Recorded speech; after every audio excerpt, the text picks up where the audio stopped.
Welcome to Middle East Briefing. The content of the briefing includes the price of peace between Israelis and Palestinians. Missile fired from rebel-controlled Yemen misses a container ship in Bab el-Mandeb Strait. Journalists' death surge in Gaza but global 2023 toll drops, watchdog says. How the Israel-Hamas war in Gaza is changing Arab views. Looking into the eyes of an orphan in Gaza. The price of peace between Israelis and Palestinians. BBC. The war in Gaza has caused immense suffering for both Palestinians and Israelis, but it may also provide an opportunity for long-lasting peace. The video of a grieving woman pleading for her deceased husband to come back highlights the tragedy of the conflict. On the Israeli side, Yonatan Zaygen lost his mother in an attack by Hamas and now campaigns for peace. Both Zaygen and Palestinian activist Issa Amro believe that the war could be an opportunity for Israelis and Palestinians to find a peaceful resolution to their conflict. However, the Israeli government's rejection of the U.S.'s plan for an independent Palestinian state poses a challenge to achieving peace. The current war in Gaza is different from previous conflicts, as the level of killing and destruction is on a much larger scale. This means that restoring normality is not possible, and a different approach is needed. Both Palestinians and Israelis, as well as outside powers like the U.S., recognize the need for a different future. However, there is disagreement on what that future should look like. The Israeli government is opposed to an independent Palestinian state and is seeking a total victory over Hamas. This has created a diplomatic rift with the U.S. Achieving peace will require sustained diplomatic and political will from both sides, as well as painful compromises. One idea suggested by senior Western diplomats is to make Palestinian independence part of a broader Middle East peace package that includes recognition of Israel by Arab states. This idea is based on the Saudi peace plan from 20 years ago, which offered full recognition and peace with Arab states in exchange for a Palestinian state. However, this plan would require new leaders on both sides who believe in the project and are willing to take risks for peace. The war in Gaza must also end to prevent further escalation and allow for the possibility of peace. Missile fired from rebel-controlled Yemen misses a container ship in Bab el-Mandeb Strait. Associated Press. A missile fired by Houthi rebels in Yemen narrowly missed a container ship traveling through the Bab el-Mandeb Strait. This is the latest incident in a series of seaborne attacks by the Houthis and raises concerns over the security of the strait. The Bab el-Mandeb Strait is a narrow passage that separates the Arabian Peninsula from East Africa, and 10% of all oil traded at sea passes through it. An estimated $1 trillion in goods pass through the strait annually. Journalists' death surge in Gaza but global 2023 toll drops, watchdog says. Al Jazeera.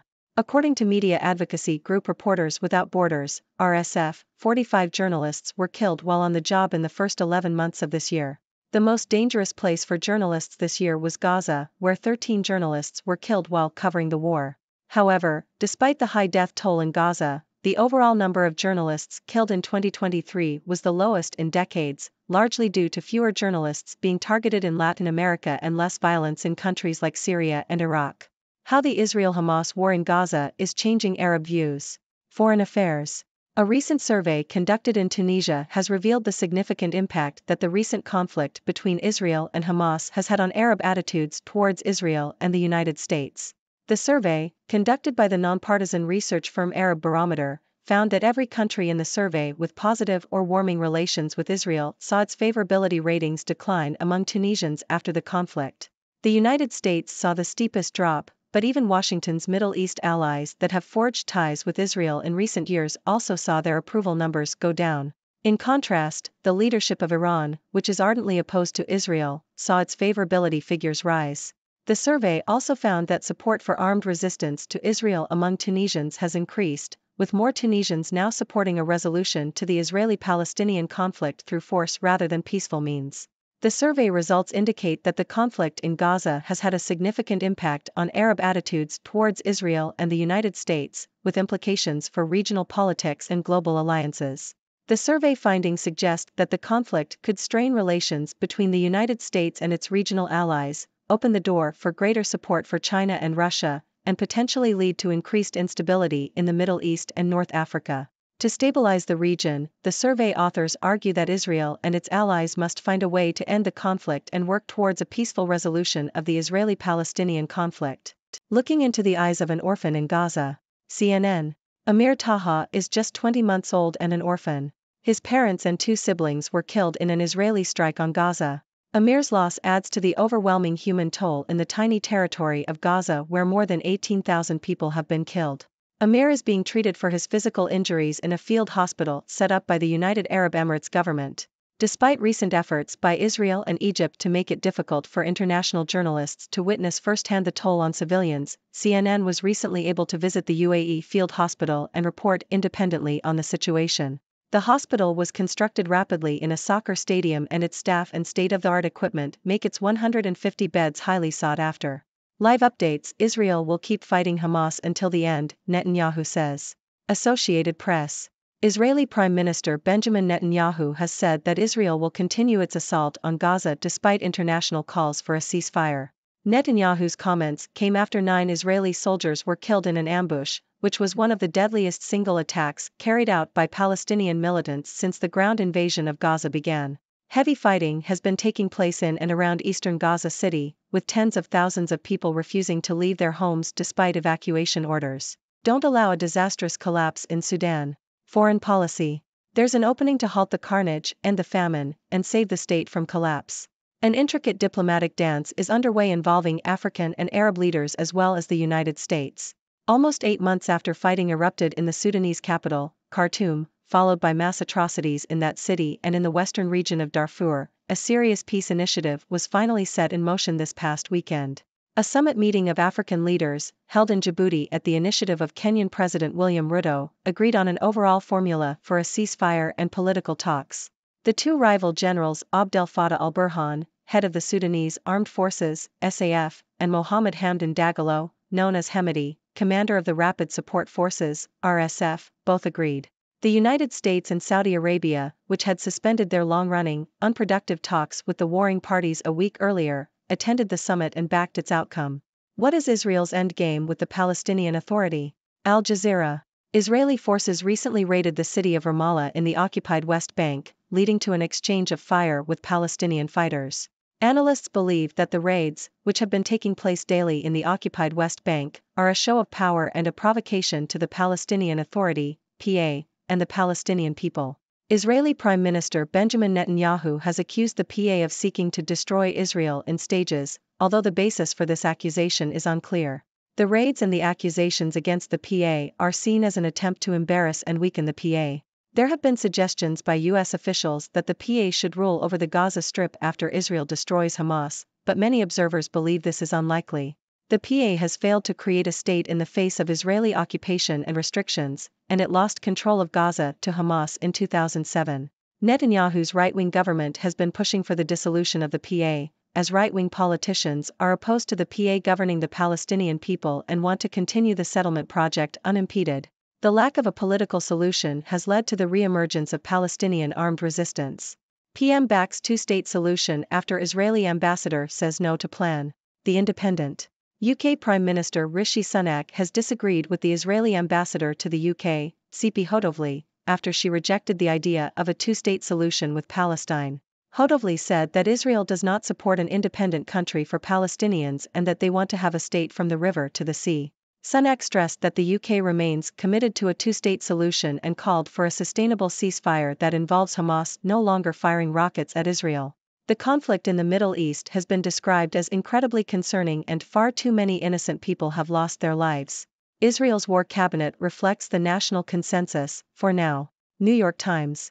Israel's war cabinet, formed 5 days after Israel declared war on Gaza, is made up of 5 men with extensive military and political experience. The cabinet was formed to temporarily unify Israel's political factions and ensure its most experienced leaders were in charge during the national crisis. Despite personal tensions and differences of opinion, the cabinet has gained the trust of the Israeli public and is seen as a functional and professional body. Its diverse political makeup has also given the government greater legitimacy abroad and more time to achieve its goals in Gaza amid international pressure. Prime Minister Benjamin Netanyahu, who had lost the trust of the people, needed to build domestic legitimacy quickly and therefore formed the war cabinet with members of the opposition. The cabinet members bring essential military and diplomatic experience, and their differences and rivalries are put aside for the sake of the national objectives. Ladies and gentlemen, I am Dr. Six, your resident observer from the 6 Degrees world. Today, we have discussed various news stories revolving around the conflict between Israelis and Palestinians, as well as other regional and international developments. The war in Gaza has been devastating for both sides, causing immense suffering. However, amidst the tragedy, there is a glimmer of hope for long-lasting peace. Activists like Yonatan Zaygen and Issa Amro believe that this conflict could be an opportunity for Israelis and Palestinians to find a peaceful resolution. But achieving peace will require sustained diplomatic efforts and painful compromises from both sides. The rejection of the U.S.'s plan for an independent Palestinian state by the Israeli government poses a challenge to this process. In Yemen, the security of the Bab el-Mandeb Strait, a crucial passage for global trade, is under threat due to seaborne attacks by Houthi rebels. This raises concerns about the safety of oil shipments and the potential impact on the global economy.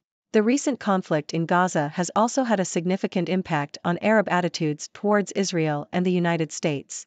A survey in Tunisia revealed a decline in favorability ratings for both countries, while support for armed resistance to Israel has increased.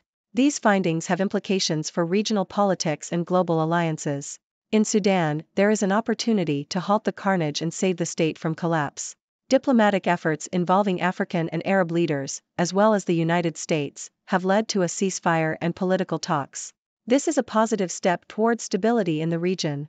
Meanwhile, the Israeli government's recent raids in the West Bank and accusations against the Palestinian Authority are seen as attempts to weaken and embarrass them. The lack of a political solution has led to a resurgence of armed resistance. In the UK, Prime Minister Rishi Sunak and the Israeli ambassador to the UK, Tzipi Hotovely, have expressed differing views on a two-state solution. While Sunak supports it, Hotovely rejects the idea, further complicating the path to peace.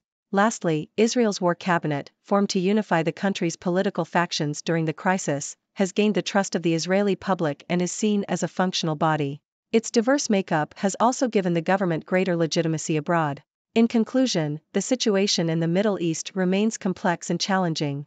Achieving peace between Israelis and Palestinians will require sustained efforts, painful compromises, and new leadership on both sides.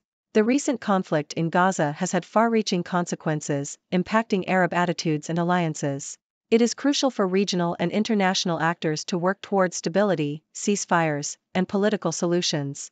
As always, I invite you, my observant viewers, to share your thoughts and questions. What are your ideas on these developments? Thank you for tuning in. The content above showcases the latest briefing reports and analytical synopses, thoughtfully curated by the 6Do team. These insights stem from a wide array of reputable media outlets, think tanks, government sources, and specialized experts worldwide. We encourage you to explore these sources for a comprehensive perspective. Keep in mind that while the content may not always align with the official standpoint of 6Do Brief, it's not meant to be taken as absolute directives for decision-making.